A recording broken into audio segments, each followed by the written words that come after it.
an adult diagnosed with ADHD after I went in to talk to the doctor about my son. So, that your child has, a diagnosis, and you start to realize some things when you have diagnosis. So I come at this from a all hands-on perspective in my business, in my life, and in my family. So it's a three-pronged approach to my dealing with ADHD. And I know the importance of being able to set goals. This picture on the slide is a goal without a plan is just a wish. And so many times, and I've done it in my own life, that you think, wow, I really want this, or I wish this would happen and that. But it doesn't get any farther than taking it out of our heads and doing something with it. So that's, to me, goal setting is really one of the foundational things that if you can start working on, there's a lot of changes and improvements that can happen. One of the executive function deficits that folks with ADHD often struggle with is that idea of planning, not looking to the future. It's now or not now. So we don't inherently plan and set goals.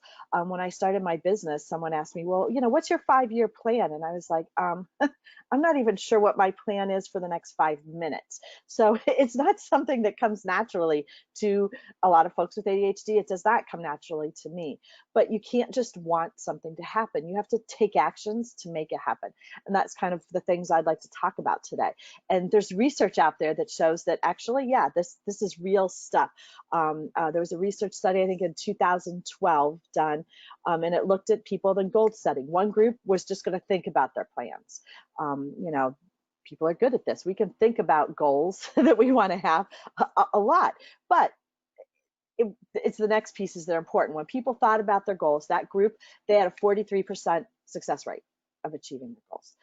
The next group thought about their goals and then they wrote it down. So they made it visual. They made it kinesthetic with the writing and visual. It was there in front of them. They saw an incremental improvement in their success rate.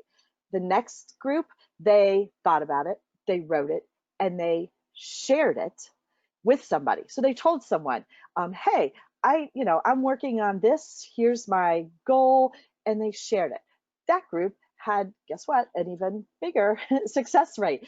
And the final group did 4 things. They thought it, they wrote it, they shared it, and then they reported it. And by reporting it, that's that piece where you let people know how you're doing. You checked in maybe with that person you shared it with and said, wow, hey, I'm halfway through my project. I'm halfway to my goal. 50% went to my goal. Yeah, I'm there. And so they were able to have some accountability. They had some support. They had a cheerleader. They were able to have a 76% success rate.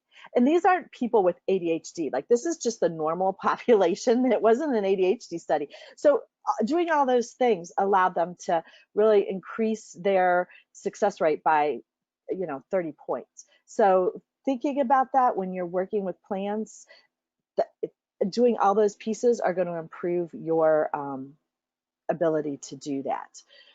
So that's kind of the first piece. So, making it real, really working on things. Talking a little bit about how to set a goal, because that's really important. Sometimes we set goals that don't make much sense. They're not achievable. I know a lot of folks with ADHD set goals that are huge, and then they get frustrated because they don't get there. They can't make the goal. Well, I'm not doing that anymore. That's ridiculous. I know I don't get there. But in schools, oftentimes, if you talk to your kids, if you say, oh, a SMART goal, they'll be like, oh, I know what that is, which is great because kids are learning it.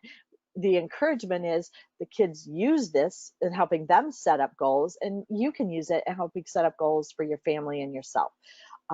So, SMART goals are specific. They are measurable, which means they don't include words like, I want to be better at this. I want to do it faster. I want to do it more. I want this to be easier. There's no measurable, like, how do you know when better has been reached, right? That doesn't make any sense. How do you know that you have gotten there? So it's the ability to give quantifiable words to your tasks. So, if you're going to, I have an example I kind of did, but let me go through the rest of this, and then we'll talk about the example. So it has to be attainable or achievable, right? I can't set a goal that I am going to maybe a teenager. I'm going to do all the things to register to vote. And you ask them how old they are, and they're 16. Well, that's not an achievable or attainable goal. It's not realistic. You can't do those things. So the achievable, attainable, realistic kind of fit together a little bit, but it has to be something that makes sense. I can't set a goal to run a marathon in a month if I've never like ran to my mailbox before. So unless you're some superhuman person that's going to be able to do that, that's not really realistic. It's not attainable. Sometimes people set the bar super duper high. They give it a time, they time bound it, right? So I'm going to, in a month, be able to have my debt paid down, right? Maybe that's a family goal. Well, it is attainable. You might be able to do that, but it's not realistic that you could do that in a month if you have some huge amount of debt. So all of those things kind of have to fit into your goal statement to make it work and to make, if you want to be successful. So you don't want to set a goal that you're already setting yourself up for. So my example I was thinking about, we're talking about the ADHD journey that we're all managing in our households, and maybe in our own heads. But my first stab at it was I want to be better at managing our ADHD stuff. So that is not really specific. It is not measurable. It could be attainable. It could be realistic, but I don't really know because I'm not sure what all of that means for myself. And it's not time bound. It just doesn't have any time into it to know when I've reached it. So thinking about that, I'm going to change it a little more. I'm going to say, I will create a list of all of our ADHD management needs in my house. And that's going to include doctors. Who do we need to see, and what kind of doctors do we need to look at? Any med related questions do we need to deal with? Any school issues that we might need to deal with? Are we working on an IEP, a 504? Do we need to get a meeting with the school? Do I need to meet with teachers? What are all those things? And then home. What could that be? Well, we need to set up a chore list. We need to have a family meeting, all of those things. And then individual things. What are the things I need to do? I could use help in making sure I get up on time when I need to get up so that I can get the kids up. I need to make sure that I do dinner planning, and so that I can, have meals when I may not be home because I might be at work working with my clients, all those things.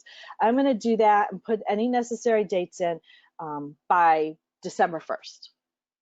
So there's my specific, measurable, because I'm making a list and I said what all I wanted to put in it.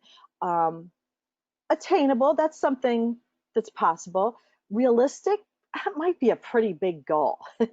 I said a lot of things in there. So the realistic piece, maybe not. Maybe I need to take out the individual work from the home goal and have those be separate or something. But you have to judge that for yourself. And is it timely? Yeah, by December 1st. So I'm not doing all those things. I'm making a list of the things that I want to do. So, maybe that is realistic to be able to make up that list, because then I can do the next step and divide it up into pieces. So that's how to kind of set SMART goals. So you're putting structure in for yourself. You're making a plan of what you want to do and how you're going to do it. And you can apply that to any kind of goal that you want to set. This is how to set a goal 2.0. So another idea in goal setting, it's called the GROW model. And the GROW model was kind of invented, if you can invent a model like this, by Sir John Whitmore. He is a famous transformational coaching guru. So it comes out of the coaching models, which coaches, if you haven't dealt with coaches, they ask a lot of questions. They ask a lot of to help you dig into things you need to find the answers for, and that are in there, you just can't access them. So, and I always feel like, sir, if you have sir in front of your name, that makes you an expert. That's my own kind of fallacy thinking there, but it's Sir John Whitmore. This is back from the 80s, so it's been around for a while. It seems to me, I'm like, oh, the 80s, that wasn't long ago, but as we keep getting, next year's going to be 2020, that was quite a long time ago. So, and what this grow model is to me, it's something that's inspired. So you're kind of inspiring yourself. It's not just smart, it's not just putting down the facts, but it's doing a little more digging to that. And that can be really important when we want to stay motivated and we want to think about the why that we're doing something. So this model, there's G, that's your goals and your aspirations. That's the what do you want to do? What do you want to achieve? What's the bigger picture here? So in my example from before, that picture, that answer to that grow model, what's my goal? Well, gosh, actually, yeah, that's my kind of real specific goal, but my goal is to calm the chaos and the craziness that happens in my house and my feeling of overwhelm that there's all these pieces that I'm managing and something might slip through the cracks. That's my goal. So that's a whole lot more inspired to me. It's an aspiration. It's something I really want to strive for versus saying, oh, I'm going to make a list. So having that plan to make a list is good, but this digs deeper a little bit. And I think that that can be really important for our ADHD brains to really dig in and want to do something. So the R is what's our current reality? So where are you now with this? Well, gosh, I just feel like I'm overwhelmed. I don't know what's I need to do. I feel like there's all these different pieces. Something's going to drop through the cracks. I just, that's it. I don't know where to start. So it's looking at, okay, those are some of the internal things that are hard. The current reality is it's chaos at my house. I feel like we're missing appointments that we should be setting up. I'm not sure we're on the right medication. All this stuff is happening, and I'm overwhelmed. So it just keeps happening and happening. So it gives you that current reality. It lets you check in, and it lets you say, well, but you know what? Actually, I am doing really good talking to the school. There's stuff we need to do about it, but you know what? I am doing good at that. We just need to go a little deeper. So it allows you to kind of acknowledge those things you're doing great. The next piece, the O, so what are all your options? What can you do? And that's where you kind of look at your strengths and your weaknesses. So what could you do about that? Well, I could make a list of all the things I need to do. I could I could focus on one thing at a time. Let's really get all the doctor's appointments that we need to go to done, or let's really focus on this school thing. So you could do that. Maybe it's, gosh, I feel like I need to hire somebody to help me figure this all out. Maybe it's an advocate. Maybe it's maybe it's you hire somebody to come in and organize you. Hire someone to clean your house, whatever it is. But that could be an option because that would take something off my plate. I need to. I need to get my family involved in these plans. So it's what are your options? Maybe your option, because you're always at choices. My option is this is just too much right now, and I'm going to choose to do nothing. I'm not saying that's a good option, but it is one. You could do that. I'm going to let the kids figure it out. I'm going to let my husband figure it out. Those are the options. And so the next part is the W. What will you do about it? What are you going to do?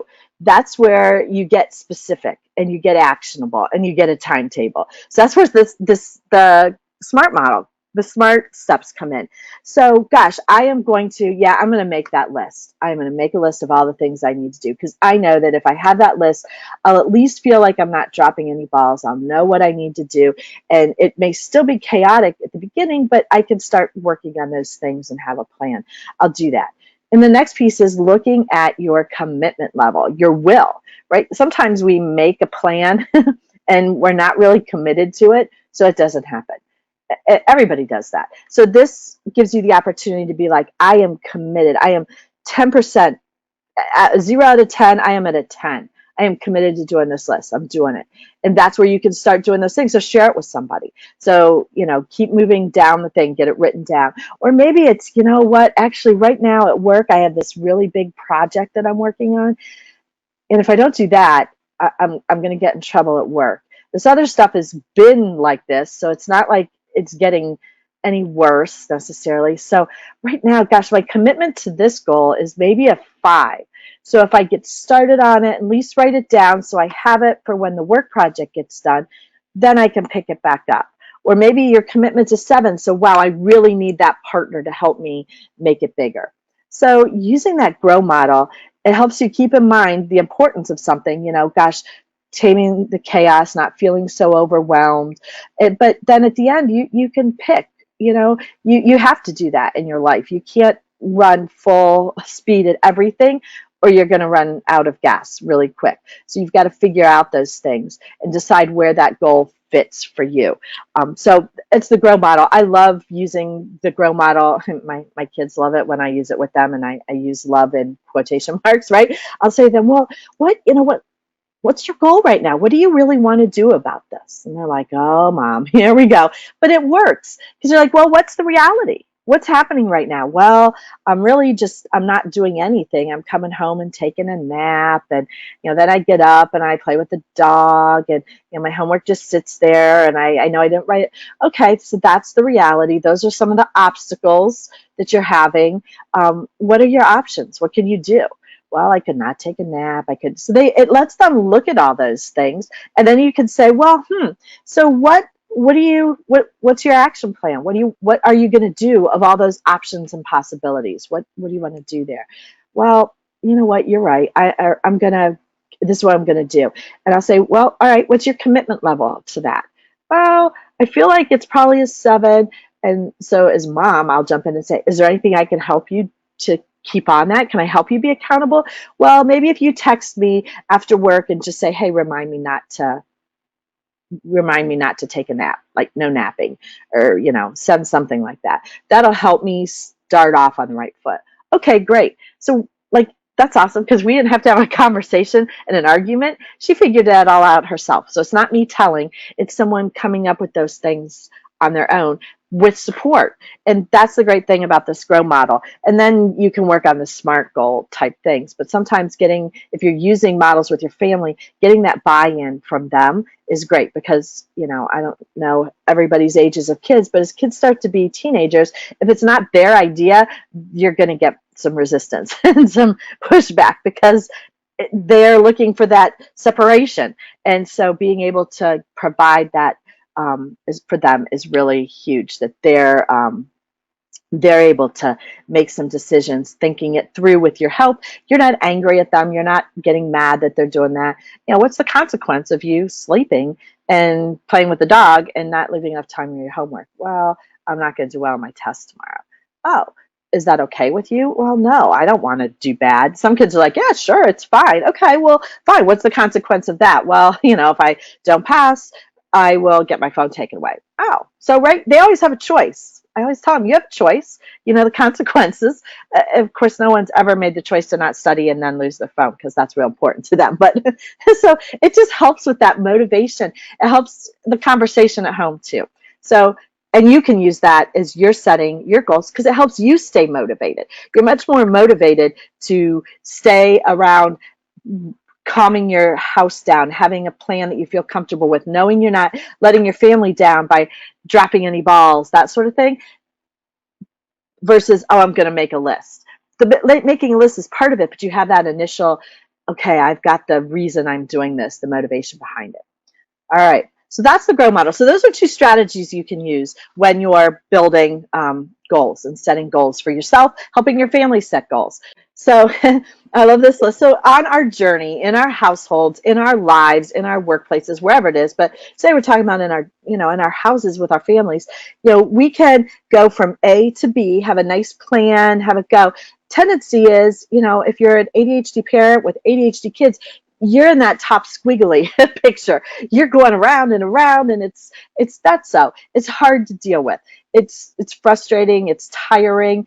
You are putting in a lot of work to get the same results that maybe you see families that don't have those struggles putting in. So how do we think about that so we can get from A to B a lot smoother? Those strategies I've already talked about, the grow model, making a SMART goal, those are ways to doing it. But overall, thinking about our journey, this page has some really important things.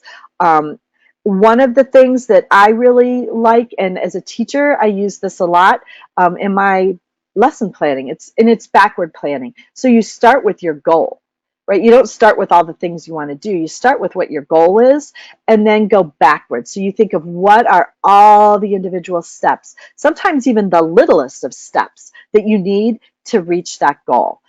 So the great thing about that is it helps with the next item on here, which is reward yourself for every step. So if you're looking at a goal of, organizing, maybe your goal is organizing your family's pantry so that people can find food and snacks themselves and not asking you. If you look at that as the whole entire pantry, that might be overwhelming. And to reward yourself at the end, maybe you don't ever get there. Maybe it takes forever and it's hard to see that reward. And our ADHD brains are low in dopamine. We don't have enough of that neurotransmitter that's associated with reward, arousal, motivation. So we're always looking for that instant stimulation and that instant reward. So if you're breaking a huge project down, and this goes for you or your kids, into small little pieces, then you can reward yourself, get that dopamine hit at every little step, and it becomes more exciting. So maybe it's that the first step of cleaning out your pantry is emptying out everything. Okay, that's the first step. The second step is throwing away all the expired food. I love when I clean my pantry and find something from that said it was expired in 2010, 2005. Not that ever happened to me, of course, but it has. You have those things. So, wow, I'm rewarding myself. There's the next thing. The next step on my list was to organize all my, I don't know, spices, organize whatever your list is. You can reward yourself, and the reward could just be, oh, awesome, you got that done. Way to go. That's a good thing. I'm glad I got all this old food out. Look how many spaces I have in my can area because, all the old evaporated milk that I was going to use to bake something at some point, it's gone. I, dumped it down the drain and then recycled the cans, whatever it is. So you can reward yourself at all those steps. It might be a reward. It might be, okay, when I'm done with these, smaller steps, I'm going to go and sit down for 5 minutes. And then you come back and you keep going. But it's rewarding yourself. The next one, just do it, right? And this is hard. Some people are like, well, I'm just not motivated. Well, yeah, I get it. Who's ever motivated to clean the pantry? There's not a whole lot of motivation there. So sometimes you just have to say, this is the one thing I'm going to do to get started, and do it. You don't have to be motivated. You don't have to, you just got to do it. So telling yourself that, okay, there's no motivation here. It needs done. I'm doing it. First step is take everything out. There you go. And then it's easier to do the next step. First of all, it's easier because all your stuff is all over the counters, but you've got to go on to the next thing. So that's really important, is don't let yourself be tricked by your brain into thinking you have to be motivated. Set a timer as you're working on different things. So small goals, small pieces for an hour. Set it, if you're working with your kids, maybe it's set it for half an hour. But that concrete idea of time, it helps our ADHD brains a lot. We can feel better about knowing that you worked for that long. Your brain feels better knowing, oh, I'm going to stop this in an hour. I love when my kids were little, and I still do it sometimes, and my youngest is in high school, so they're not so little anymore. But when I have that, being able to say, okay, go clean your rooms. I'm going to set the timer for 5 minutes. That's all you got to do is 5 minutes. But I want to see it clean. Well, it's a game. So they're running up there to see how much they could do before that 5 minutes goes off. And sometimes they're so excited about it. You want to do another 5? Oh, yeah, I will. If you're paying bills and you're doing it for an hour, maybe it's half an hour, you're like, oh, wow, this feels really good. When the timer goes off, it feels really good. I'm going to do another half hour. Or you could say, oh, my gosh, that was the worst thing ever. I'm going to do another half hour tomorrow. So it gives you that option. It gives you an end point. Focus on the end feeling.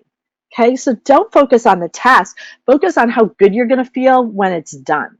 Makes it easier to get started when you're not motivated. I will feel so much better when I look in this pantry and I can see everything, and the kids can see everything, because the food that they need for stacking on is in the lower shelves and not up high where they can't reach it, or they're getting up on a stool and it's tipping over, whatever it is. So concentrate on how you're going to feel at the end. I'm going to feel relaxed. I'm going to be so happy with myself that I got this done. Focus on self-care, right? Sometimes we get so hyper-focused that we aren't taking care of you. And so if you're continually, oh, I'm going to keep going, I got to keep going, you're going to sabotage yourself, because you need to sleep.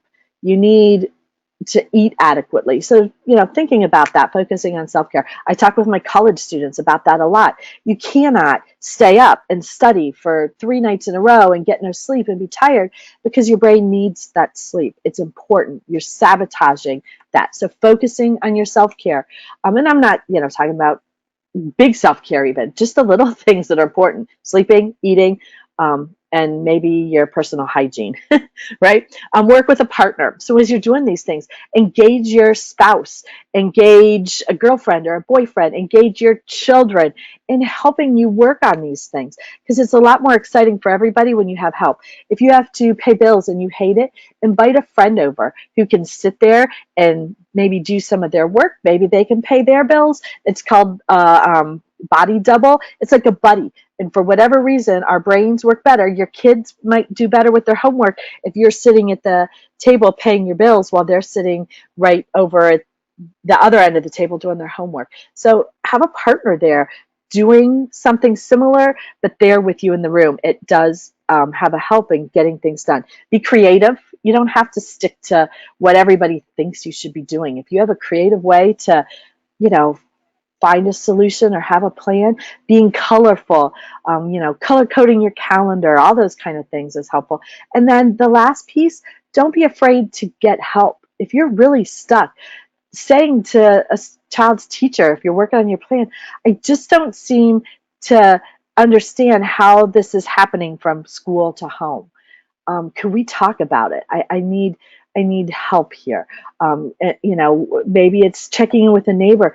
Could you spend half an hour with the kids today, because I really need to blah blah blah. I don't know what you might need to do, but get help with those things that you can get help with that are out of your wheelhouse. I tell people, if you're a business person, solopreneur that's trying to do it all, your time might be better spent and you'll feel better and be more productive if maybe you hire a bookkeeper to do your accounting so you don't have to worry about that. It's those kind of things, finding help.